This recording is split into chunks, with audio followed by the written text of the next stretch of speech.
കർണാടകയിൽ മണ്ണിനടിയിൽ കുടുങ്ങിയ കോഴിക്കോട് കണ്ണാടിക്കൽ സ്വദേശി അർജുനെ കാത്ത് ഒരു നാട് ആകാംക്ഷയോടെ നിൽക്കുമ്പോൾ ദുരന്തഭൂമിയിൽ സൈന്യം ഇടപെട്ടു എന്നതാണ് ഏറ്റവും പുതിയ വിവരം. ഉച്ചയ്ക്ക് 2 മണിയോടെയാണ് ഉത്തര കർണാടകയിലെ ഷിരൂരിൽ സൈന്യം രക്ഷാദൌത്യത്തിന് നേതൃത്വം നൽകി തുടങ്ങിയത്.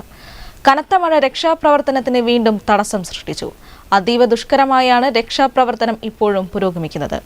കൂടുതൽ വിവരങ്ങൾ രാജേഷ് പറമ്പിൽ നൽകും. രാജേഷ്, ഒടുവിൽ 6ാം നാൾ സൈന്യം ഇറങ്ങി. എന്താണ് വിശദാംശങ്ങൾ?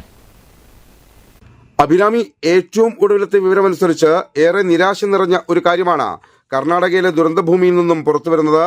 മലയിടിഞ്ഞുണ്ടായ കൂറ്റൻ മൺകൂനകൾക്കിടയിൽ ലോറിയടക്കം അർജുൻ കുടുങ്ങിക്കിടക്കുന്നു. ആ ലോറിയിൽ അർജുൻ സേഫായിരിക്കുമെന്ന പ്രതീക്ഷയായിരുന്നു ഇതുവരെ.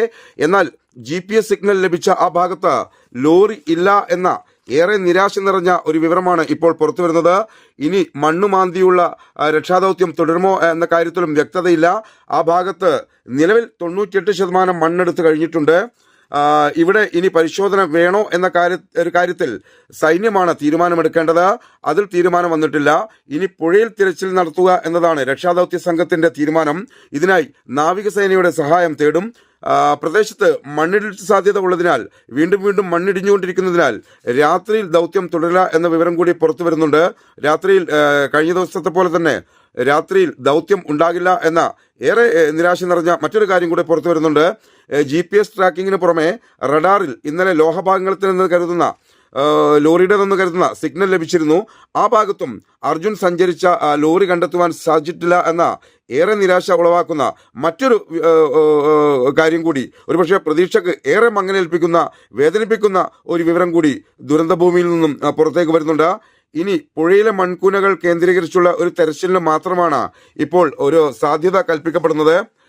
എന്നാൽ അക്കാര്യം കരയിലുള്ള രക്ഷാപ്രവർത്തനത്തെക്കാൾ ഏറെ ദുഷ്കരമായിരിക്കും. കാരണം അതിശക്തമായ മലയിടിച്ചിലിൽ പുഴയിലേക്ക് കൂറ്റൻ പാറക്കല്ലുകളും മണ്ണ് ഇടതൂർന്ന് മൺകൂനകളും രൂപപ്പെട്ടിട്ടുണ്ട്. അതുകൊണ്ട് തന്നെ അതീവ ദുഷ്കരമായി തീരും പുഴ കേന്ദ്രീകരിച്ചുള്ള ഒരു തെരച്ചിൽ എന്നും ദൗത്യസംഘം വിലയിരുത്തുന്നുണ്ട്. ഇതിനിടെ അതിശക്തമായ മലയിടിച്ചിൽ ലോറി തകർന്ന് കാണുമോ? ആ സമയത്ത് നടന്ന ആ ശക്തമായ മലയിടിച്ചിലിൽ ലോറി പൂർണ്ണമായും തകർന്ന് കാണുമോ എന്ന ആശങ്കയും രക്ഷാപ്രവർത്തക ദൗത്യസംഘം പങ്കുവെക്കുന്നുണ്ട്. ഏതായാലും അർജുനെ കണ്ടെത്താനുള്ള ശ്രമങ്ങൾ സംബന്ധിച്ച് അത്ര ശുഭകരമായ വാർത്തയല്ല ദുരന്തഭൂമിയിൽ നിന്നും ഈ മണിക്കൂറുകളിൽ പുറത്തേക്ക് വരുന്നത്. അഭിരാമി.